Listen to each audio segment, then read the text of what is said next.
ప్రియులారా, గడిచిన దినంలో మనం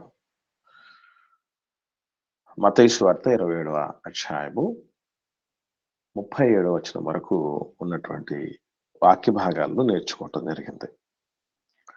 యేసు ప్రభు యొక్క తల మీద, ఆయన తలపైన యూదుల రాజైన నజరేయుడైన యేసు ఇంద్రి అనేటటువంటి ఆ బోర్డు పెట్టారు అన్నటువంటి విషయం.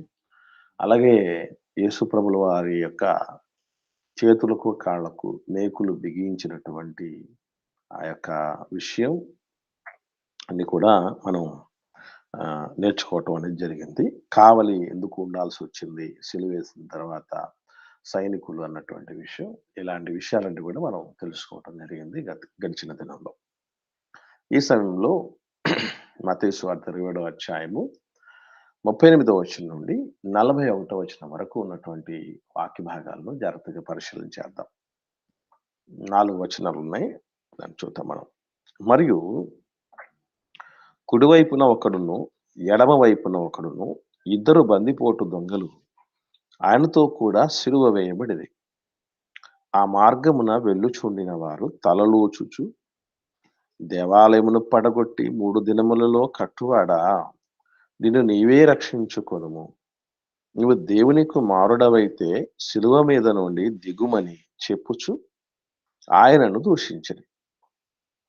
అలాగే శాస్త్రులను, పెద్దలను, ప్రధాన యాజకులను కూడా ఆయనను అపహసించుచు, ఇంతవరకు మనం ధ్యానించే ప్రయత్నం చేద్దాం ప్రియులారా.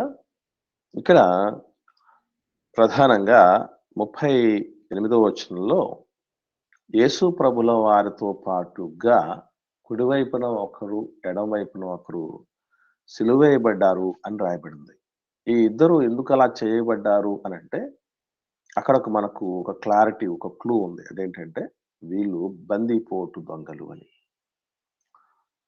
బందిపోటు దొంగ అంటే మనం దీనికి సంబంధించినటువంటి విషయాలు, బరబ్బా బందిపోటు దొంగ, బందిపోటు దొంగ ఏం చేస్తాడు అనేటటువంటి విషయం మనం తెలుసుకోవటం జరిగింది. అది ఎంత నేరం అని అంటే, ఇక మరణదండన విధించేంత గొప్ప నేరం ప్రభుత్వం యొక్క దృష్టిలో.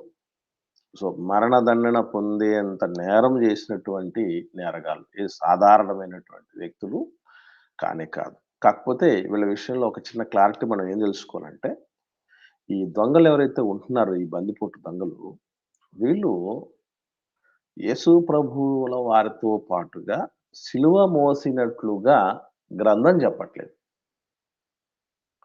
యేసు ప్రభువుల వారితో పాటు సిలువ వేయబడ్డారు అనేది ఉంది గాని, సిలువ మోసినటువంటి దాఖలాలు లేవు. ఎందుకనంటే బైబిల్‌లో ఒక మాట రాయబడింది, చూద్దాం.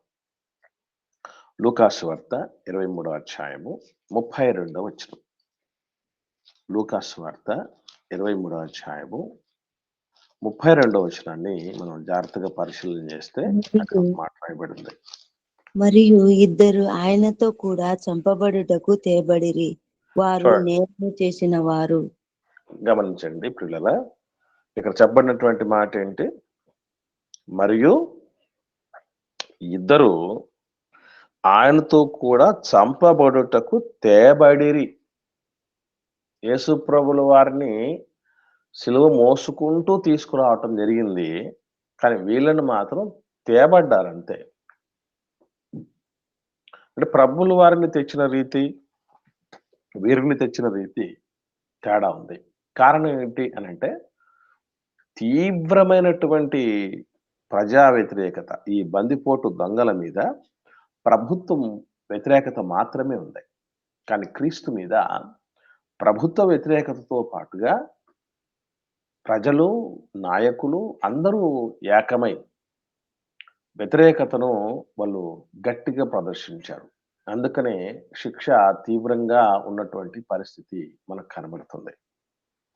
ఇకపోతే ఎందుకు ఇలా వీళ్ళు ఇరువురితో కలిసి ప్రభువు సిలువ వేయబడ్డం అనేది జరిగింది అని ఆలోచన చేస్తే, ఇది కూడా యెషయా గ్రంథం 53వ అధ్యాయంలో చెప్పబడినటువంటి ఒక ప్రవచనం యొక్క నెరవేర్పు.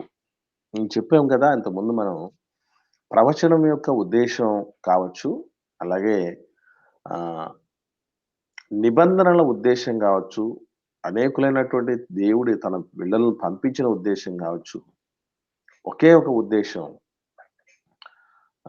దేవుడు రక్షించుటకే గాని ఇవన్నీ మానవుడిని శిక్షించుటకు చేయట్లేదు. ఆయన క్షమించుటకే సిద్ధంగా ఉన్న దేవుడు తప్ప, శిక్షించుటకు సిద్ధమైన దేవుడు కాదు. అందుకే చివరి ఘడియ వరకు కూడా ఈ ప్రవచనాలను అలా చెప్పటం వెనుకున్న ఉద్దేశ్యం ఏంటంటే, కనీసం అప్పటి సమయంలోనైనా సరే, యేసు ప్రభువు విషయంలో చేసినటువంటి ఆ తప్పిదాలను, అపరాధాలను తెలుసుకొని, వారు వెనకకు మరలుతారు అన్నటువంటి దేవుడిచ్చిన అవకాశం. రేపు దేవా నువ్వు ఎందుకయ్యా మానవుణ్ణి అర్ధాంతరంగా తీసేసావు, శిక్షిస్తున్నావు, ఇంత శిక్ష ఎందుకిస్తున్నావు అని ఎవరు అడగకూడదు. అడిగినా దేవుడి దగ్గర అద్భుతమైనటువంటి జవాబుంటది. అందుకే అర్థం గానోడు క్వెషన్ జేస్తాడు. ఎందుకు దేవా శాశ్వత కాలం ఆహ్, ఎండ్‌లెస్ టైమ్‌లో అనంతకాలం నువ్వెందుకు శిక్షిస్తావు మానవుడిని అని తెలిసిన వాడు అడగడు. తెలియని వాళ్ళే అడుగుతారు. ఎందుకనంటే దేవుడు అంటే మన తుది శ్వాస విడుచు పర్యంతము ప్లస్ యేసు ప్రభుల వారు చనిపోయే పర్యంతము ప్లస్ ఆ తదుపరి గూడా దేవుడు ప్రతి మనిషికి విరివైన అవకాశాలు. ఒక ప్రభుత్వంలో ఉద్యోగ అవకాశాలు లేకపోవచ్చు. ఒక పరిపాలనలో. ఒక పరిపాలనలో స్త్రీలకు రక్షణ లేకపోవచ్చు. ఒక పరిపాలనలో రైతులకు మద్దతు ధర దొరకకపోవచ్చు. ఒక పరిపాలనలో విద్యకు పెద్దపీట వేయకపోవచ్చు. ఒక పరిపాలనలో వైద్యానికి పెద్దపీట వేయకపోవచ్చు. ఒక పరిపాలనలో ఆర్థికపరమైనటువంటి బలాభివృద్ధి జరగకపోవచ్చు. కానీ దైవ పరిపాలనలో దేనికి కొదువ ఉండదు. దేనికి కొదువ ఉండదు. ఎందుకంటే దేవుడు స్వతహాగా ఉన్నవాడు. కనుక రక్షణ పొందటానికి కూడా కొదువ లేకుండా ప్రతిదీ వాళ్ళు తెలుసుకోవాలి. ఎందుకనంటే వాళ్ళు నిత్యము పరిశుద్ధ గ్రంథాన్ని పారాయణం చేస్తూ ఉంటారు. అందున మరలా దేవుడు వాగ్దానం చేస్తే, ప్రవచిస్తే 100% నెరవేరుతుంది అని నమ్మిక ఉంచినటువంటి వాళ్ళు. అందుకే ఎప్పుడో మోషే గారితో నీ వంటి ప్రవక్తను పుట్టిస్తాను అని చెప్పినప్పుడు, ఆ ప్రవక్తవా నీవు అని కొన్ని వందల సంవత్సరాల తర్వాత కూడా గుర్తుంచుకొని తరాలు తరాలు గతించిన దేవుడు చెప్పిన ప్రవచనాన్ని మాత్రం మరో తరానికి అందిస్తూ, "నువ్వేనా మెస్సీయవు? మెస్సీయవు నువ్వేనా? లేదంటే ఆ ప్రవక్త నీవేనా?" అని ఎంతోమందిని అంటే ఆ సింప్టమ్స్, ఆ లక్షణాలు, ఆ సూచనలు ఎవరిలో అయితే కనబడుతున్నాయో వాళ్ళని అడిగి ఎంక్వైరీ చేసుకుంటూ ఉన్నారు. అలాంటి గురి కలిగిన వారు యూదులు. అందుకే ఏదో ఒక రూపేణ వాళ్ళు తెలుసుకుంటారని ఎందుకు అలా కుడివైపున ఒకరు ఆ సమయంలో మనకు అర్థమయ్యేదేంటంటే, ఏదో వీళ్ళందరూ కక్ష కట్టి యేసు ప్రభుని చంపించేసారు అనుకుంటారు. అలాగే వీళ్ళు బందిపోటు దొంగలు గాబట్టి, ఆ టైంలో యేసు ప్రభుతో పాటు సిలువేయటానికి తీసుకొచ్చారు. అదే మనకు తెలుసు. అది ఓ నాణానికి ఒకవైపు మాత్రమే. అది అబద్ధమైతే కాదు గానీ, ఒకవైపు మాత్రమేనండి.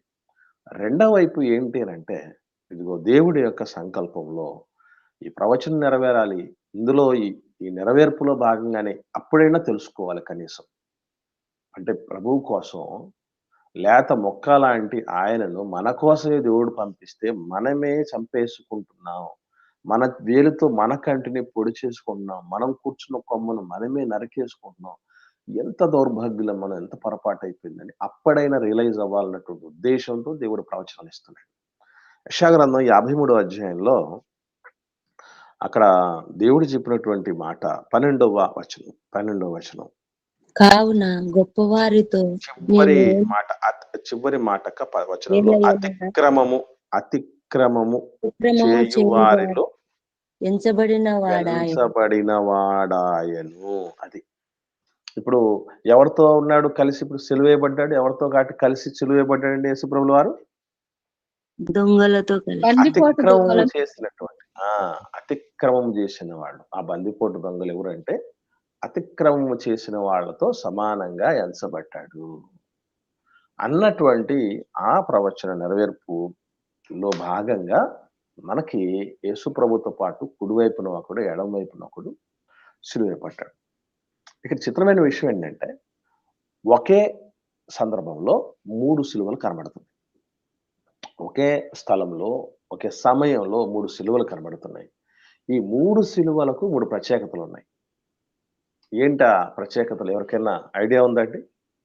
ఇప్పుడు కుడివైపున ఒక సిలువ, ఎడమవైపున ఒక సిలువ, మధ్యలో ఒక సిలువ ఉంది కదా! ఈ 3 సిలువల మీద ఉన్న వ్యక్తులకు సిలువ మీన్స్ ఇక్కడ గుర్తుపెట్టుకోవాల్సిందేంటంటే, ఆ చేయబడినటువంటి ఆ యొక్క పదార్థం లేకపోతే మెటీరియల్‌కి ప్రత్యేకత అని కాదు నేను చెప్పేది. ఆ 3 సిలువల మీద వేలాడుతున్న వ్యక్తులకు 3 ప్రత్యేకతలున్నాయి. ఎవరైనా గుర్తించారా ఆ ప్రత్యేకతలేంటో? మాట్లాడండి. మేం గుర్తించలేదు అనే మాట ఎవరైనా ఉంటే, ఎవరికీ అర్థం కాని పరిస్థితులుంటే నేనే ముందుకు కొనసాగిస్తాను. ఎవరైనా గుర్తించారా ఆ డిఫరెన్సెస్? 3 సిలువల మీదున్న వ్యక్తులకు 3 ప్రత్యేకతలున్నాయి. అన్న యేసు ప్రభువుకు మాత్రమే శీలలు కొట్టారన్న. మిగతా వాళ్ళకి కొట్టలేదన్న. ఓకే అమ్మా. అది మనకు దాఖలా లేదమ్మా. ఆ లేఖనాధారం అయితే లేదు. ఓకే. ఆ డిఫరెన్స్ ఒకటి చెప్పారు. ఓకే. ఇంకా? ఆయనకి తలకు పైగా అది బోర్డ్ పెట్టారు కదన్నా. అది ఓకే. వాళ్ళు ఓకే. చెప్పిండలేదు. అంటే మనము మీరు అంటే మనం ఎక్కడ చెప్తున్న ప్రత్యేకతలు వ్యక్తులకు ప్రత్యేకతలు అన్నటువంటి దానిలో మనం ఆలోచన చేయాలి. అంటే వ్యక్తులలో ఉన్నటువంటి వ్యక్తిత్వపు ప్రత్యేకతలు చెప్పండి. ఎందుకంటే మనం వాళ్ళు అన్యాయం ఆ మేకుల చేసినారు. దగ్గర, తర్వాత ఆ విలాసం దగ్గర ఆలోచన చేయకుండా వ్యక్తుల దగ్గర ఆలోచన చేయాలి. చెప్పమ్మా. చెప్పండి. వాళ్ళు అన్యాయం చేసి వాళ్ళ శిక్షకు పాత్రలు గనుక వాళ్ళకు శిక్ష పడిందినా, ప్రభువు ఏ అన్యాయం చేయకుండానే ఆయనకు శిక్ష పడింది. ఇక్కడ ఎలాంటి డిఫరెన్సెస్ మనం ఆలోచన చేయాలి. వెరీ గుడ్ అమ్మా. యేసు ప్రభుల వారి అంటే ఆ మధ్యలో సిలువ మీద వేలాడుతున్నటువంటి క్రీస్తుకి, కుడి ఎడమల వేలాడుతున్నటువంటి వ్యక్తులకు డిఫరెన్స్ ఏంటంటే, వాళ్ళు చేసినటువంటి ఆ నేరానికి శిక్ష అనుభవిస్తున్నటువంటి వారు. కానీ యేసు ప్రభుల వారు మనము చేసిన నేరాలకు గాను, మన దోషములకు గాను శిక్ష అనుభవిస్తున్నటువంటి వాడు. ఇది స్థూలంగా మనం గుర్తుపెట్టుకోవాల్సిన విషయం ఏంటంటే, ఆ ఇద్దరికీ యేసు ప్రభుకున్న డిఫరెన్స్ ఇప్పుడు ఆలోచన చేశాం మనం ఇప్పుడు దాకా. నేను అడుగుతున్నది అది కాదు. ముగ్గురికి 3 ప్రత్యేకతలున్నాయి. ఇప్పుడు మనం 2 చేసాం కదా! 2 చేసాం. ఈ ఇద్దరు వేరు, యేసు ప్రభుల వారు వేరు అన్నటువంటిది ఆలోచన చేశాం. Very good. ఇప్పుడు ముగ్గురికి 3 ప్రత్యేకతలున్నాయి. 2 ప్రత్యేకతలు చూసాం మనం ఇప్పుడు. ఈ ఇద్దరు నేరగాళ్ళు యేసు ప్రభుల వారు మన నేరాలకు, మన దోషాలకు శిక్ష అనుభవించినటువంటి వాడని 2 డిఫరెన్సెస్ 2 గుంపులు చేసాం మనం. కాదు. ముగ్గురు 3 ప్రత్యేకమైన వ్యక్తిత్వాలు కలిగిన వాళ్ళు. ఆ కోణంలో ఆలోచన చేసి చెప్పండి. కుడి పక్కన ఉన్న దొంగ పశ్చాత్తాపం పడినాడన్న. గుడ్. గుడ్. ఇంకా ఇక్కడ వెరీ గుడ్. చెప్పండి అక్క, మీరు చెప్పండి. చిన్న క్లారిఫికేషన్ ఇవ్వాలి, చెప్పండి. ఆయన చేసిన పాపములకు పశ్చాత్తాపడినాడన్న. అది మారు మనసు అనేది ఒక దొంగకు ఉంది, మనసు అనేది ఒక దొంగకు ఉంది, ఇంకొక దొంగకు. వెరీ గుడ్ అక్క. ఇక్కడ మనం ఒక చిన్నది మనం ఎప్పుడు చాలా జాగ్రత్త వహించి అవాయిడ్ చేసుకోవాల్సిన ఒక లక్షణం ఉంది. అదేంటంటే, కుడివైపు ఉందంగా పశ్చాత్తాపడ్డాడు, ఎడమవైపు ఉందంగా పశ్చాత్తాపడలేదని కుడి ఎడమ చెప్తున్నాం. అది మనకు గ్రంథంలో దేవుడు చెప్పలేదు. ఎవరు ఈ విధంగా పశ్చాత్తాపడ్డాడు, ఎవరు పశ్చాత్తాపడలేదు అనేది ఏ వైపు వాడనే మెన్షనింగ్ మనకి మత్తయి సువార్తలో గాని, మార్కులో గాని, లూకాలో గాని, యోహాను సువార్తలో గాని లేదు. ఇది మీకు తెలుసా? చూద్దాం. 23వ అధ్యాయం లూకా సువార్త. ఆ క్లారిటీ మనకు తెలియాలి. 39వ వచనం చూద్దాం. 39, 40 ఈ 2 చూసిన తర్వాత మీరు ఒక క్లారిటీ ఇవ్వాలి నాకు. లూకా సువార్త 23వ అధ్యాయం 39, 40 వచనాలు చదవండి. అపొస్తలులలో ఒకడు ఆయనను దూషించుచు నీవు క్రీస్తువు కదా, నిన్ను నీవు రక్షించుకొనుము, మమ్మను కూడా రక్షించుమని చెప్పాను. అయితే రెండవ వాడు వానిని గద్దించి, నీవు అదే శిక్షా విధిలో ఉన్నావు గనక దేవునికి భయపడవా? మనకై చాలమ్మా, చాలా. ఇక్కడ ఈ 2 వచనాల్లో మనకు ఒక ప్రత్యేకమైన విషయం మనం గమనించాలి. ఏంటది? ఎవరన్నా గమనించారా? ఒకటవ వాడు రెండవ వాడు. అంతే కదండి. మొదటివాడు రెండో వాడు అని ఉంది తప్ప, మనమైతే ఏం చేస్తున్నాం? కుడివైపు వాడు కుడివైపు రోడు ఎడమవైపు రోడ్ అంట. ఇక్కడ మనకు ఈ డైరెక్షన్ కుడే ఎడమ అనేది ముఖ్యం కాదు, కానీ అలా మనం అనుకోవటానికి కొన్ని రకాలైనటువంటి విషయాలు మనల్ని ఫోర్స్ చేస్తున్నాయి. ఏంటి ఆ విషయాలు తెలుసండి?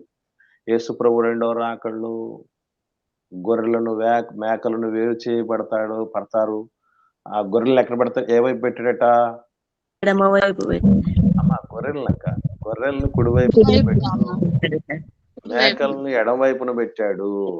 కుడివైపున ఉన్న వాడిని చూచి నా తండ్రి చేత ఆశీర్వదించబడిన వారులారా అని అన్నాడు. కాబట్టి కుడివైపున ఉన్న వాళ్ళందరూ ఆశీర్వదించబడిన వాళ్ళు, ఎడమవైపున ఉన్నటువంటి వాళ్ళందరూ చెప్పించబడిన వాళ్ళు. ఇంతకు నేను అడుగుతున్న ప్రశ్న మీరు చెప్పండి. ఇప్పుడు కుడి ఎడమలు చేసింది ఎవరండి?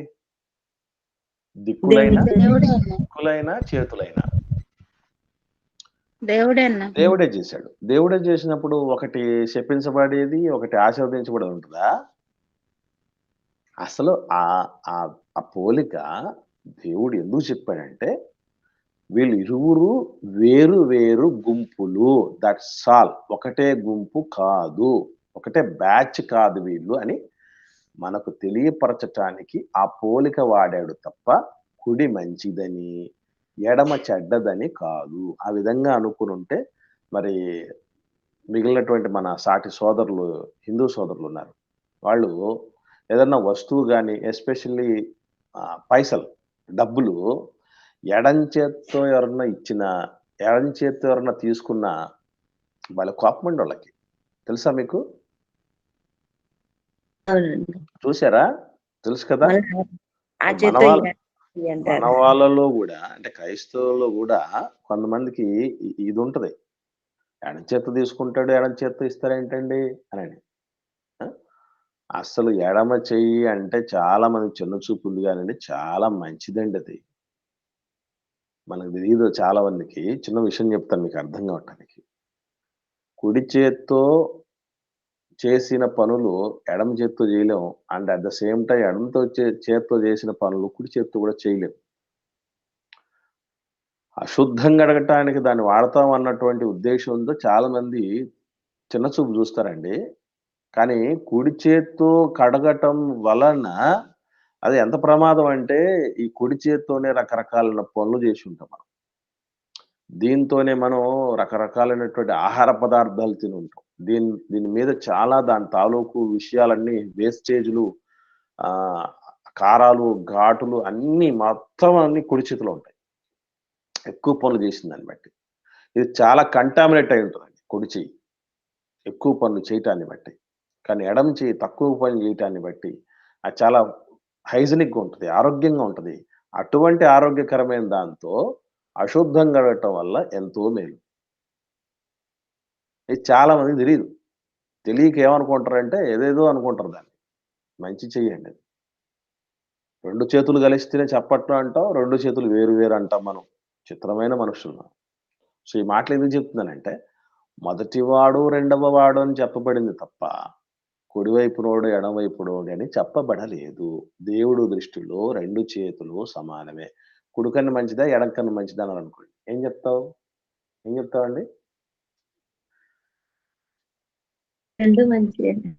అసలు 2 చేసింది ఆయనే, దేవుడే. ఇంకొకటి ఏంటంటే, కుడి భుజం, ఎడం భుజం, ఏదో కుడి కన్ను అదిరితే, ఎడం కన్ను అదిరితే, ఇవన్నీ కుడి కాలు ఏది మళ్ళీ ఇది కోడలు ఇంటికి వచ్చేటప్పుడు, అత్తగారింటికి వచ్చేటప్పుడు ఏ కాలు పెట్టాలంటండి? కుడి కాలు ముందు పెట్టాలి. ఎడం కాలు అట్టే బయట పెడితే మరి సరే నువ్వే పోతావు కదా, నీకే ఇప్పుడు ప్రియారిటీ ఉంటుంది కదా అని ఎడం కాలు ఆగింది అనుకోండి, ధర్నా చేసింది అనుకోండి, రానిక లోపలికి సంగతి ఎలా ఉంటది? సగం యువతల సగం అవతల ఉంటది ఇక మనిషి. కాబట్టి ఇందులో ఏం లేదండి, మర్చిపోకండి. అది ఎవరో ఓల్డెన్ డేస్‌లో కుడి ఎడమైతే పొరపాటు లేదు. నిజంగా కుడి ఎడమలో ఏం పెద్ద సమస్య ఏం కాదు గానీ, మనం గుర్తుపెట్టుకోవాల్సిన విషయం ఏంటంటే, దేవుడు శపించే గుంపులో మనం ఉండకూడదు. దేవుడు ఆశీర్వదించే గుంపులో ఉండాలి. అనేది మాత్రమే మనం గుర్తుపెట్టుకోవాలి. సో, ఇక్కడ 3 సిలువల మీద వేలాడుతున్న వ్యక్తులకు ప్రత్యేకమైన వ్యక్తిత్వాలు ఎలా ఉన్నాయంటే, ఒక వ్యక్తి తిరుగుబాటుతోనే ఉన్నాడు. ఒక వ్యక్తి అసమ్మతితోనే, అసంతృప్తితోనే, మారు మనసు లేక కఠినాత్ముడుగానే ఉండిపోయాడు. ఒక వ్యక్తి మారు మనసునుందాడు, పశ్చాత్తాపపడ్డాడు, తన నేరాన్ని ఒప్పుకుంటున్నాడు. అంత మాత్రమే కాదు, ఏ పరిస్థితుల్లో ఉన్న క్రీస్తును ఎవ్వరూ నమ్మలేకపోయారు. అసలు మీకు తెలియదు చాలామంది. యేసు ప్రభుల వారు శిలువ మీద పలికిన మాటలలో రెండవ మాట విషయం నేను చాలా సీరియస్‌గా చెప్తానండి. చాలామంది అనుకుంటూ ఉంటారు, ఆ దొంగ శిలువ మీద ఉన్న దొంగ చాలా సులభంగా పరదేశు కొట్టేశాడు. ఎంత లక్కీ ఫెల్లో అనుకుంటారు. అలా అనుకున్న వాళ్ళకి నేను 3 రకాల మెసేజ్‌లు అందుబాటులో పెట్టాను. షార్ట్ మెసేజెస్‌లో మాట్లాడాను. 10 మినిట్స్ మెసేజ్ 7 మాటలు. ఎవరైనా తెలియని వాళ్ళు ఉంటే, ఎవరైనా ప్రిపేర్ అయ్యి మాట్లాడే వాళ్ళు ఉంటే, మీకు తెలిసినటువంటి వాళ్ళు గాని, మీరు గాని అవన్నీ వాడండి, వినండి. తర్వాత మెసేజెస్ జేసీసీ మెసేజెస్‌లో మాట్లాడినటువంటి 7 మాటల యొక్క బల్క్ ఉన్నాయి. తర్వాత జేసీసీ సాంగ్స్ అనేటటువంటి దానిలో గూడా 7 మాటలు ఉన్నాయి. ఈ మూడింట్లో కూడా 3 ప్రత్యేకమైన రీతుల్లో మాట్లాడాను. ఇన్ఫర్మేషన్ ఎక్కువగా అందించాలి, బాగా తెలియాలి అన్నటువంటి ఉద్దేశంతో. అవన్నీ మీరు వాకప్ చేస్తే అస్సలు ఈ దొంగ ఎంత అంటే నమ్మటానికి 0.0001% అవకాశం లేకపోయినా నమ్మాడు చూసారా? అక్కడ ఫిదా అయ్యాడు యేసుప్రభుల వారు. ఇప్పుడు చిన్న ఎగ్జాంపుల్ చెప్తాను మీకు అర్థం కావటానికి. ఓ మనిషి తాగుబోతాయి, తిరిగిపోతాయి, నమ్మకం లేకుండా దొంగతనం చేస్తూ ఉన్నటువంటి వ్యక్తిని ఎవడైనా నమ్ముతాడండి? ఎవరైనా నమ్ముతాడండి అలాంటి వ్యక్తిని? తెలిసినటువంటి వ్యక్తి. నమ్మరు. అందులో మరలా ఇక మరో కొన్ని నిమిషాల్లో చచ్చిపోబోతాడు అన్నటువంటి వ్యక్తి రాజ్యానికొస్తాడు, పరిపాలకుడవుతాడు, రాజవుతాడు. నేను మళ్ళీ ఆయన జ్ఞాపకం చేసుకుంటే ఆయన రాజ్యంలో నేను ఉన్నతంగా ఉంటాను. ఎవడు ఆలోచన చేస్తాడు? యేసు, నీవు నీ రాజ్యంలో కూడా వచ్చినప్పుడు నన్ను జ్ఞాపకం చేసుకో. అంటే ఆయన 2 విషయాలు గుర్తుపెట్టుకున్నాడు శిలువ మీద దొంగ. అదేంటంటే, యేసు ప్రభువును ఈ శిలువ మరణం బంధించలేదు. ప్లస్ నన్ను గూడా బంధించలేదు. మేమిద్దరం సజీవులుగానే ఉంటాం. ఆయన జ్ఞాపకం చేసుకుంటే మరణానంతరం నా భవిష్యత్తు ఇంకా బాగుంటుందని గుర్తించాడు. That is the speciality of శిలువ మీద దొంగ. ఎంత అద్భుతమైనటువంటి రీతిలో ఆయన బ్రెయిన్ పనిచేసిందనంటే, అంత అద్భుతమైన రీతిలో పనిచేసింది ఆ టైంలో. యేసు ప్రభు మెదడే అలాంటి సిట్యుయేషన్‌లో ప్రభు అంతగా ఆలోచిస్తున్నాడు ఏంటి అని మనం అందరం ఆశ్చర్యపడతాం గానీ, శిలువ మీద దొంగ కూడా ఆశ్చర్యకరుడే. ఎందుకనంటే అందరితో పాటు మిగిలినటువంటి వాళ్ళతో పాటు పక్కనున్న దొంగతో పాటు యేసు ప్రభువును ఒకనాడు దూషించిన వాడే. కానీ తర్వాత వెంటనే రియలైజ్ అయిపోయి ఈ విషయాలన్నీ ఒక్కొక్కటి ఆకలింపు చేసుకొని అర్థం చేసుకున్నాడు ఆఖరికి. ఈయన మనతో పాటు సిలువ వేయబడాల్సిన వ్యక్తి కాదు. ఈయనలో ఏ నేరము లేదు. ఈయన రేపు ఖచ్చితంగా రాజ్యాన్ని స్థాపిస్తాడు. ఆ రాజ్యంలో మనల్ని జ్ఞాపకం చేసుకున్న భవిష్యత్తు బాగుంటుంది. అక్కడ నమ్మటానికి, యేసు ప్రభువుని నమ్మటానికి అవకాశం లేదు. తనున్న సిట్యుయేషన్ కూడా దానికి సపోర్ట్ చేయలేదు. అయినా ఊహించని రీతిలో ప్రభు ఎడల నమ్మిక కలిగి ఉన్నటువంటి పరిస్థితిని బట్టి ప్రభుల వారు ఆ స్థితిని ఇచ్చేసాడు ఆయనకి. సో, ఒకవైపు అవిధేయత కలిగిన వ్యక్తులున్నారు. మరొక వైపు విధేయత చూపి పశ్చాత్తాపపడి మారు మనసు నొందిన వ్యక్తి ఉన్నాడు. మరోవైపు ప్రపంచ పాపములన్నిటినీ మోసుకుని పోయినటువంటి విమోచకుడు ఉన్నాడు మధ్యలో. ఈ 3 వ్యక్తిత్వాలు 3 ప్రత్యేకంగా ఉన్నాయి. కాకపోతే మనం ఏ స్థితిలో నుంచి మూడు మూడు డిగ్రీస్ ఉన్నాయి ఇక్కడ. 3 అంతస్తులు ఉన్నాయని చెప్పొచ్చు. ఒకటి మారు మనస్సు నొందని దుష్ట అంతస్తు. రెండవది మారు మనస్సు నొందినటువంటి పశ్చాత్తాపం పొందినటువంటి శిలువ మీద దొంగ పరదేశుకు వెళ్ళి చూసిన యేసు ప్రభుతో పాటు. అదొక అంతస్తు, రెండవ అంతస్తు. మూడవ అంతస్తు మనం ఏ పాపం చేయకపోయినా ఇతరుల పాప విమోచన కొరకు మనల్ని మనం బలిగావించుకున్న ఉన్నతమైనటువంటి వ్యక్తిత్వం. మనం ఎక్కడ ఆగుతున్నాం? మారు మనసు నొందని దొంగ స్థానంలో ఆగుతున్నామా? వద్దు, ముందుకు సాగాలి. మారు మనసు నొందిన పశ్చాత్తాపడినటువంటి పరదేశుకు అర్హత సాధించుకున్న దొంగ స్థాయికి రావాలి.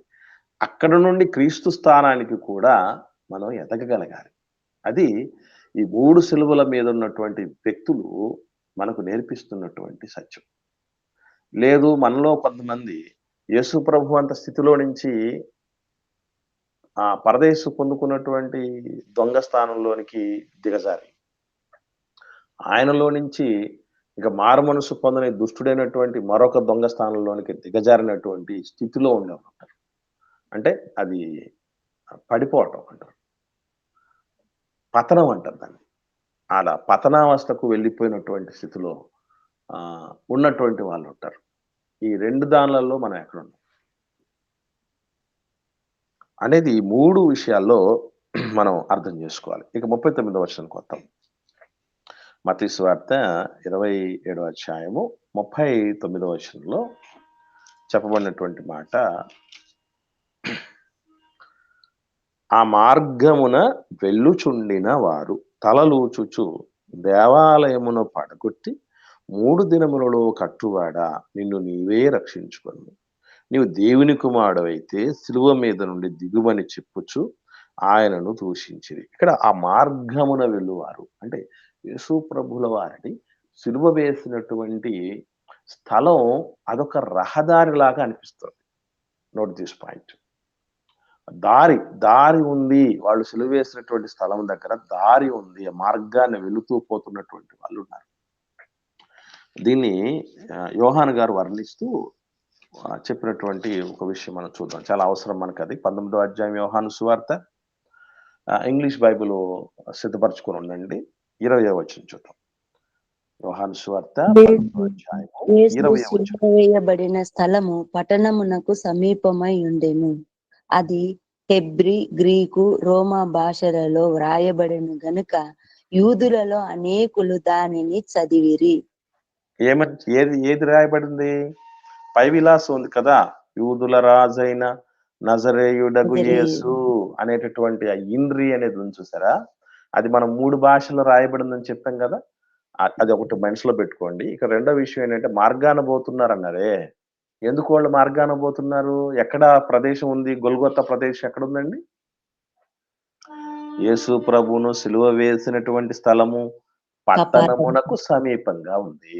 కాబట్టి పట్టణానికి సమీపంగా ఉన్నప్పుడు రాకపోకలు ఉంటాయి కదా. అందున మరలా అది పస్కా పండుగ సమయం, యూదులు అనేకులు రాకపోకలు చేసేటటువంటి పరిస్థితులు ఉన్నాయి. సో ఇందులో మనం గుర్తుపెట్టుకోవాల్సిన విషయం ఏంటంటే హెబ్రీ భాష అనేదే ఓకే, మనకు క్లారిటీ ఉంది. అలాగే గ్రీక్ భాష అనేది క్లారిటీ ఉంది. రోమా భాష అనేది కదండి. ఈ రోమా భాష అంటే ఏంటి అనుకుంటున్నారు? ఒకసారి ఇంగ్లీష్ బైబిల్లో చదవండి దగ్గర. సేమ్ యోహాను సువార్త 19వ అధ్యాయం 20వ వచనం. 19వ అధ్యాయం యోహాను సువార్త 20వ వచనంలో ఇంగ్లీష్ బైబిల్లో ఏముందో చదవండి.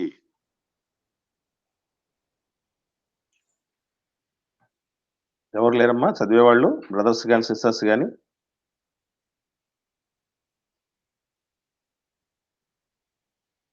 లేరు. ఉన్నారా లేరా? ఒకసారి ఏదో ఒకటి మీరు మాట్లాడండి. అందుకే చెప్పాను కదా మీకు ఇంత ముందే, ఇంగ్లీష్ బైబిల్ ఏదన్నా ఉంటే ఎవరి దగ్గరైనా రెడీగా పెట్టుకోండి అని చెప్పాను. అన్న రెఫరెన్స్ ఒకసారి చెప్పండి. 15వ అధ్యాయం 19వ అధ్యాయం 20వ వచనం అమ్మా. యోహాను సువార్త 19వ అధ్యాయము 20వ వచనము.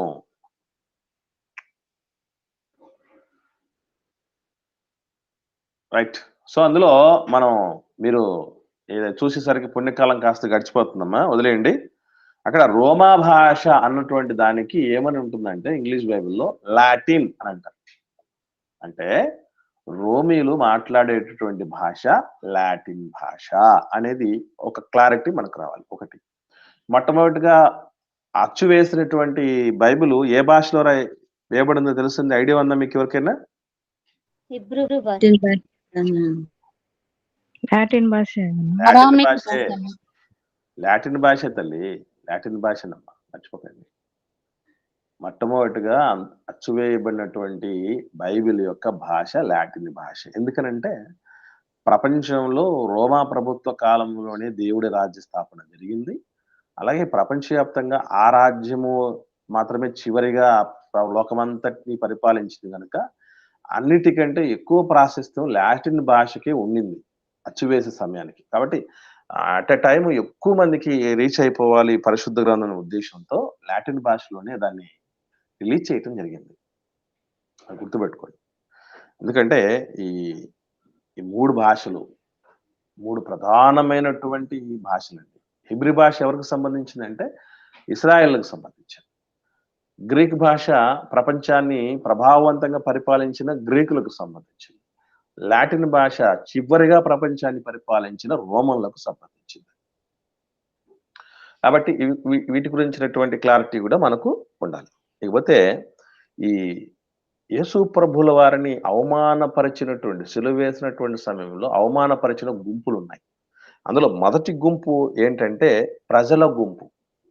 ప్రజలు ఏం చేస్తూ వస్తున్నారు, ఏం మాట్లాడుతున్నారు అనేటటువంటిది జాగ్రత్తగా గమనించగలిగితే మనం మరలా ఇప్పుడు వాక్య భాగంలోనికి వద్దాం. మత్తయి సువార్త 27వ అధ్యాయంలో చెప్పబడినటువంటి మాట 39 చదువుదాం. 39-40 వచనాలు జాగ్రత్తగా చూడగలిగితే అందులో ఈ ప్రజలు ఏం చేస్తున్నారు అంటే దేవాలయం తలలూస్తూ ఉన్నారట. లోపటం అంటే తల లోపటం చాలా రకాలు ఉంటాయండి, తెలుసా మీకు? తలలు ఇప్పుడు ఫర్ ఎగ్జాంపుల్ ఇట్లా అనుకోండి, దాని అర్థం ఏంటి? అవును సరే అని కదా. అవును సరే అని. మనం మరొక రకంగా ఊపుతాం అని అంటాం. అలా అంటే అర్థం ఏంటి? ఏంటి అని అది అవమానపరుస్తూ చెప్పినటువంటి మాట. ఏదన్నాడో, ఏమన్నాడో, ఏం చెప్పాడో, ఏం జరిగింది ఇక్కడ అన్నటువంటి రీతిగా అవమానపరుస్తూ అన్నటువంటి తలలోపటం అన్నమాట. ఏమని వీళ్ళు మాట్లాడుతున్నారంటే దేవాలయమును పడగొట్టి 3 దినముల్లో కట్టువాడా. ఏమండి, మనుషులకు ఉన్నటువంటి ఒక బ్యాడ్ మెమరీ పవర్ మీకు చెప్పాలి ఈ సమయంలో. మనుషులకు ఉన్నటువంటి ఒక బ్యాడ్ మెమరీ పవర్, బహుశా మనలో కూడా అదేమన్నా ఉందేమో. దాన్ని సాధ్యమైనంత వరకు తీసివేసుకోవటం ఉత్తమమైన పని. ఎస్పెషల్లీ మీరు నమ్ముతారు లేదో, ఒక చేదు నిజం ఇది, ఆడకూతుర్లలో ఎక్కువ ఉంటుంది ఇది. ఏమా ఆడబిడ్డలందరూ ఒకసారి అవునా కాదు మీరు తర్వాత నేను చెప్పిన తర్వాత రెస్పాండ్ అవ్వండి. ఏంటి అని అంటే అసలు దేవాలయమును పడగొట్టండి, దీన్ని నేను లేపుతాను అని చెప్పిన టైము తర్వాత ఇప్పుడు వీళ్ళు మాట్లాడుతున్నారే దేవాలయం పడగొట్టి 3 దినాలు లేపుతాను అన్నవాడు. ఈ మధ్యలో గ్యాప్ ఎంత వచ్చి ఉంటుందో ఎవరికైనా ఐడియా ఉందా? అంటే యేసు ప్రభు స్టేట్మెంట్ ఇచ్చిన టైంకి ఆ స్టేట్మెంట్ ని మరలా జ్ఞాపకం చేస్తూ ప్రజలు మాట్లాడినటువంటి ఈ టైంకి గ్యాప్ ఏదన్నా గెస్ చేయగలరా ఎంత టైం ఉండొచ్చు అనేది? వెరీ గుడ్ అమ్మా. ఎలా చెప్పగలం అది? ఎలా చెప్పగలం అనంటే యేసు ప్రభుల వారు ఈ మాటలు మాట్లాడేటటువంటి టైము ఫస్ట్ పస్కా, ఆయన పరిచర్య ప్రారంభించినటువంటి తొలినాళ్ళలో. యోహాను సువార్త 2వ అధ్యాయంలో ఉంటది ఈ మాట. 2వ అధ్యాయం 19వ వచనం చూడండి. 2వ అధ్యాయం యోహాను సువార్త 19వ వచనం. అంటే సువార్త పరిచర్య ప్రారంభించిన తొలినాళ్ళవి, సేవా పరిచర్యలు ప్రారంభించిన తొలినాళ్ళలో చెప్పిన మాట. చదువుదాం. అటు తరువాత ఆయనయు ఆయన తల్లియు ఆయన సహోదరు. 2వ అధ్యాయం అక్క, యోహాను సువార్త 2వ అధ్యాయము 19వ వచనం. 19 దేవాలయమును పడగొట్టుడి, 3 దినములలో దాన్ని లేపుదునని వారితో చెప్పాను. ఇది ఏ టైం అనుకుంటున్నారు? ఏ టైం ఇది? 13వ వచనం చూడండి. 13వ వచనం పస్కా పండుగ. పస్కా పండుగ. ఫస్ట్ పస్కా అండి ఇది. ఇప్పుడు అక్కడ మాట్లాడుతున్నారు యేసు ప్రభు వారు శిలువ మీద మాట్లాడుతున్నప్పుడు కూడా పస్కా జరుగుతుంది. అది ఏ పస్కా? యేసు ప్రభుల వారి జీవిత కాలంలో జరుగుతున్న చివరి పస్కా. అంటే కనీసం 3 సంవత్సరాల క్రితం మాట్లాడిన మాటని ప్రజలు గుర్తు పెట్టుకున్నారంటే వాట్ ఏ మెమరీ పవర్. చిత్రమైన విషయం చెప్పంటారా? మంచి వాటికి అలాంటి పవర్ ఉండదు, వాడం మనం. ఇప్పుడు ఫర్ ఎగ్జాంపుల్ నేను ఎదురు చూస్తూ ఉంటాను, ఎవరన్నా అడగాలని అనుకుంటూ ఉంటా, మన ఏం జరిగిందో చెప్పండి అని. అది ఈ మధ్యలో ఎందుకు అడగట్లేదు తెలుసా మీకు ఎవరికైనా? నిన్న ఏం జరిగిందో చెప్పండి అని అడిగే విషయం నేను అడగకుండా నేనే చెప్పుకుంటూ పోతున్నాను. ఎందుకో తెలుసా ఎవరికైనా? నాకు గుర్తుండదనేమో. అంతేనమ్మా, ఊరికే టైం వేస్ట్ అంతే. అందరూ అని కాదమ్మా, నేను మళ్ళీ చెప్తున్నాను, అందరూ అని కాదు, ఎక్కువ మందికి.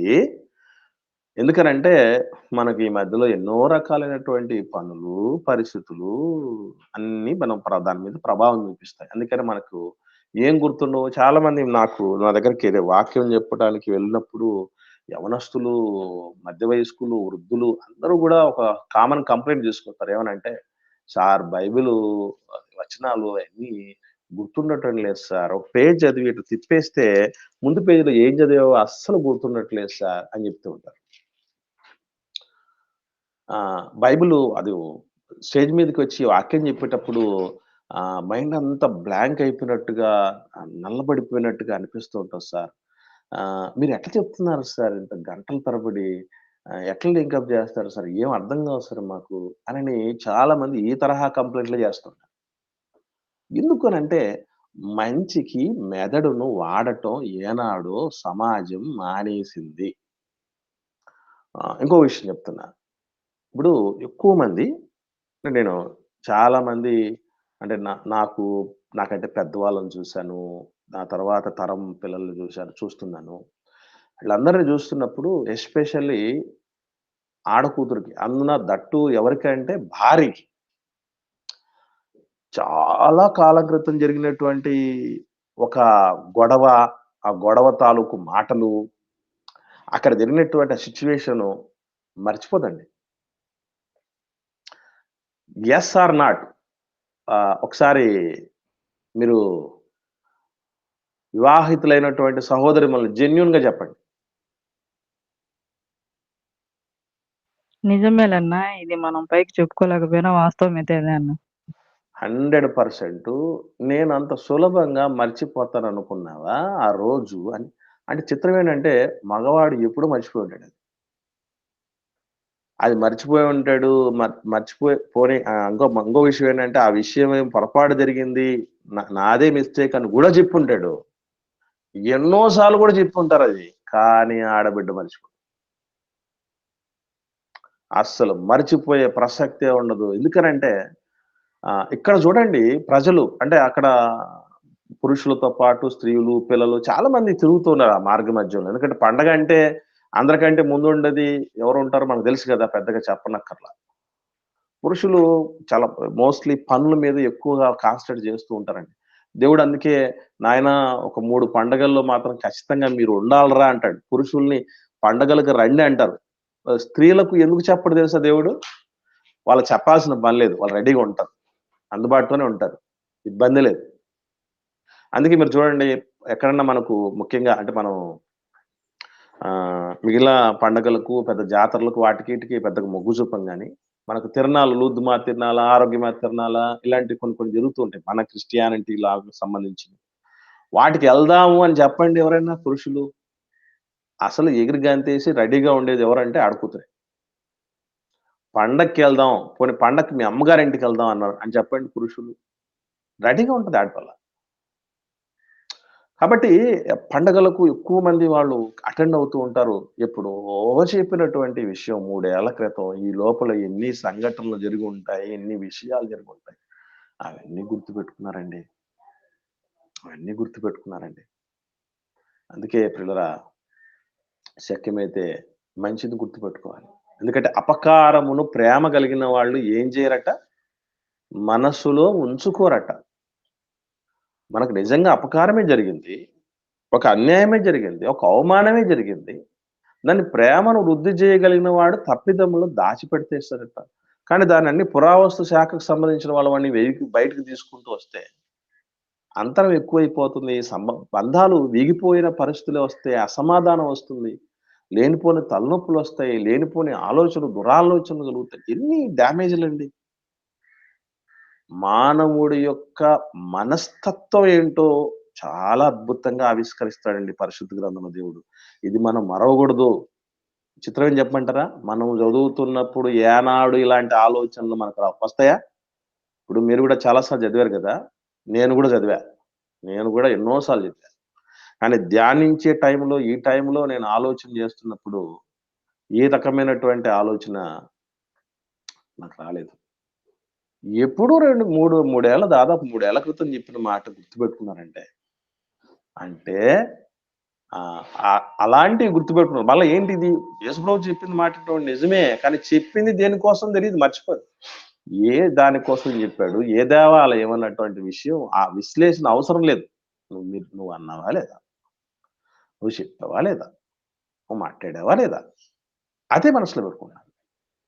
అంటే ఒక రాంగ్ థింగ్‌కి ఒక తప్పుడు విధానానికి మైండ్‌ను మనం ఆల్రెడీ దాన్ని ప్రిపేర్ చేసేసాం. అందుకే మంచి కంటే ఎక్కువగా మెమరీ దేనికి వాడతామంటే, దుర్వినియోగపరుస్తామంటే చెడుకే దుర్వినియోగపరుస్తాం. దయచేసి పురుషుల్లో గాని, స్త్రీల్లో గాని అలాంటి వాళ్ళు మనస్తత్వం ఉన్నోళ్ళుంటే నేను చేతులెత్తి దండం పెడుతున్నాను. అలాంటివి మానేద్దాం. నాకు కూడా నేను అప్లై చేసుకున్నాను. ఎందుకంటే ప్రతిదీ ఆ రోజు ఏం జరిగింది, ఈ రోజు ఏం జరిగింది, నువ్వేం మాట్లాడావు, మీ అమ్మ ఏమనింది, మీ నాన్న ఏమన్నారు, మీ వాళ్ళేమన్నారు, నువ్వేమన్నావు, ఇదే ఉంటది ఎక్కడైనా సమస్య. ఎప్పుడెప్పుడుదో ఉన్నాయి. అంటే అలా బాగా గుర్తుపెట్టుకున్నారు వాళ్ళు. ఏమండి? ఇకపోతే ఇంకొక మాట కూడా అన్నారు వాళ్ళు. ఏమని అనంటే, నువ్వు దేవుని కుమారుడవైతే సిలువ మీద నుండి దిగుమని చెప్పుచు ఆయన్ను దూషించింది. సేమ్ నీవు దేవుని కుమారుడవైతే అనగానే మనకెవరు ఏది గుర్తు రావాలి చెప్పండి? యేసు ప్రభుల వారు 40 దినాలు ఉపవాసం ఉండినటువంటి టైంలో అపవాది వచ్చి ప్రతిసారి వాడు అడిగినటువంటి ప్రశ్న ఏంటంటే, నీవు దేవుడు కుమారుడు అయితే రాళ్ళను రొట్టెలు చేసుకో, నువ్వు దేవుడు కుమారుడు అయితే పైనుంచి దూకు. ఇదే కదా చెప్పింది. నువ్వు దేవుడు కుమారుడు అయితే, దేవుడు కుమార్తె అయినది ఆడ సాతాను శోధనది. నువ్వు సాతాను శోధనది. ఆ శోధనలు మనలో ఏం చేస్తారంటే, మనలో రోషాన్ని పుట్టిస్తాయండి. అంటే యేసు ప్రభుని ఏ విధంగానైనా సరే దీక్ష భగ్నం చేయించాలి అని ఆ కుట్ర కోణం ఉంది సాతాను. లోక కళ్యాణం కోసం జరిగేటువంటి అద్భుతమైనటువంటి ఘట్టం కదా అది. ఎన్నో వేల సంవత్సరాలుగా మానవాళి మీద దేవుడు పెట్టుకున్న ఆశలు అడియాశలు చెబుతున్న సమయంలో దేవుని కలలు పరిపూర్ణంగా పండించబడే గడియ రాబోతున్నప్పుడు దాన్ని డిస్టర్బ్ చేయాలన్నటువంటి ఉద్దేశంతో ప్రపంచంలో ఏ మనిషికి ఏ విషయమైన కోపం రాకపోయినా ఒక విషయంలో కోపం వస్తుంది. ఏమనంటే, నువ్వు నిజంగా మీ అమ్మకు మీ అబ్బకే గనక పుడితే అంటారు. అప్పుడు ఏమనిపిస్తుంది చెప్పండి మనకి? వచ్చేస్తుంది. మీ నాన్నకు సరైన పుట్టుకుని మీ నాన్నకే కనుక నువ్వు పుట్టింటే అని అంటే కోపం వచ్చేస్తుంది. అలాంటిది నేను దేవుని కుమారుడిని ఎన్నో చోట్ల చెప్పుకున్నాడు కదా యేసుప్రభు. తన ఐడెంటిటీ దేవుడు. అలాంటి టైంలో నువ్వు దేవుడు కుమారుడు అయితే అని అంటే ఆయన టెంప్ట్ అవ్వలేదండి. గుర్తుపెట్టుకోవాల్సిన విషయం. అసలు వాస్తవంగా సాధారణ పరిస్థితులు ఉన్నవాడే అదుపు తప్పుతాడు. యేసుప్రభుల వారిది శరీరం పూర్తిగా అదుపు తప్పిన పరిస్థితి. శరీరంలో శక్తి లేదు. మెదడులోనికి అది ముళ్ళ కిరీటము యొక్క ముళ్ళులు చొచ్చుకుపోతున్నాయి. అలాంటి స్థితిలో ఆ ప్రభు ఉండినప్పుడు ఆ ఎండ పరిస్థితులు మామూలుగానే ఎండలు తట్టుకోలేని పరిస్థితులు మనం ఉన్నాం. అలా భారభరితమైనటువంటి స్థితిలో సిలువేశారు, రక్తం కారిపోతుంది. ఏమండి ఎప్పుడైతే బాడీలో నుంచి రక్తం బయటకు వస్తుందో చుట్టుప్రక్కల ఉన్న సూక్ష్మజీవులు, పురుగులు, ఈగలు లాంటివి అలాంటివన్నీ ఎక్కువ ముసురుతాదండి. ఆ టైంలో ఎవరున్నారండి దాన్ని చూడటానికి? ఆ రసిక కారినటువంటి పరిస్థితులు దారుణం. అలాంటి పరిస్థితుల్లో తొందరగా నేను చచ్చిపోతే బాగుండు అని చావడానికి ప్రిపేర్ అయిపోతుంటారు తప్ప వేరే ఆలోచనలు ఉండవండి. కానీ యేసు ప్రభుల వారు ఎంత సమయమును అంటే, నేను సాత్వికుడను, దీన మనస్సు గలవాడును, దీర్ఘశాంతము గలవాడిని అని చెప్పాడు. మన ప్రభువుకు ఉన్నటువంటి సహనం ఈరోజు ఆయనను ఎంత ఉన్నతమైన స్థితికి తీసుకెళ్ళిపోయింది తెలుసు. ఆయన భూలోకమును స్వతంత్రించుకుంటారు. సాత్వికులు ధన్యులు, వారు భూలోకాన్నే స్వతంత్రించుకుంటారు. అలా అసలు నిజంగా యేసు ప్రభుల వారు సిలువనెక్కి ప్రాణం ఇవ్వటమే దేవుని కుమారుడని నిరూపించుకున్నట్లు. అవునా కాదా? యేసు ప్రభుల వారు సిలువనెక్కటమే దేవుడి కుమారుడు నిరూపించుకున్నట్టు. ఎందుకనంటే విధేయత చూపించాడు తండ్రికి. తండ్రి మాటను శిరసావహించేశాడు. అంతకు మించిన కుమారుడు ఎవరు ఉంటారండి భూప్రపంచం. అందుకే యేసు ప్రభుని అన్న మాట ఏంటంటే అద్వితీయ కుమారుడు అన్నాడు. అంటే యేసు ప్రభు లాంటి కుమారుడు తండ్రి అయిన దేవుడికి ఎవ్వరు ఉండరు. ఎందుకనంటే ప్రతి మాటకు ప్రభు శిరసావహించాడు. అందుకే కుమారుడు అన్న పదానికి ఒక్క యేసు ప్రభుల వారే పరిపూర్ణ అర్హుడు. శిలువ మీద వేలాడటమే కుమారుడు అనడానికి గుర్తు తప్ప ఏదో రాళ్ళను రొట్టెలు చేసుకుంటే కుమారుడని ఎవరు చెప్పారు? దేవాలయ శిఖరం మీద దూకితేనే దేవుడు కుమారుడు అని ఎవరు చెప్పారు? శిలువ మీద నుంచి బయటకు వస్తేనే ఎవడో అంటాడు 3 మేకులు పీక్కోలేకపోయాడు. పీక్కుంటే కాదు దేవుడు కుమారుడు. అందులోనే అర్పణ అయితేనే దేవుడి కుమారుడు. అలా అర్పణ అవ్వటం వల్లే మనము అవుతాం దేవుని కుమారుడు, లేకపోతే దెయ్యం కుమారులుగానే సాస్తాం. అందుకే ప్రభు అక్కడ చాలా సంయమనం పాటించాడు. ఇకపోతే రెండవ గుంపు ఉంది మత్తయి సువార్త 27వ అధ్యాయంలో 41వ వచనంలో.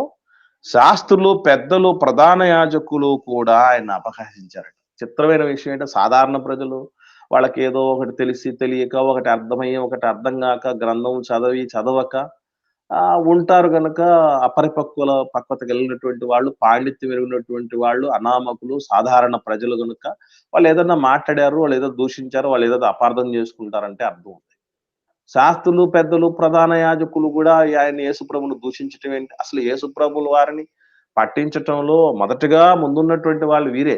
దీన్ని దేవుడి కుమారుడు అని చెప్పుకుంటే ఇక మనకు సాక్షులతో అక్కర్లేదు, నేను చంపేసేయాలి ఇక అన్నటువంటి రీతిగా అన్నటువంటి వాళ్ళు యేసుప్రభుల వారిని పట్టించినందుకు 30 వెండి నాణాలు తూసి ఇచ్చినటువంటి వాళ్ళు, యేసుప్రభుల వారిని సిలువ వేయుటకు జన సమూహాలను ప్రేరేపించినటువంటి వాళ్ళు, మాదిరిగా ఉండాల్సిన వాళ్ళు, అందరికంటే ముందుగా ప్రభువుని ఎరగవలసినటువంటి వాళ్ళు, ప్రభు శిష్యులు అవ్వాల్సినటువంటి వాళ్ళు, ప్రభువులే ఆయనతో కూడా బలైపోవలసినటువంటి వాళ్ళు, ముందు వరుసలో ఉండాల్సిన వాళ్ళు ఏమైపోయారు? పండిత పుత్ర పరమ సొంట అన్నట్టు ఎలాంటి దరిద్రమైన స్థితిలోకి వెళ్ళిపోయారో వీళ్ళు చూడండి.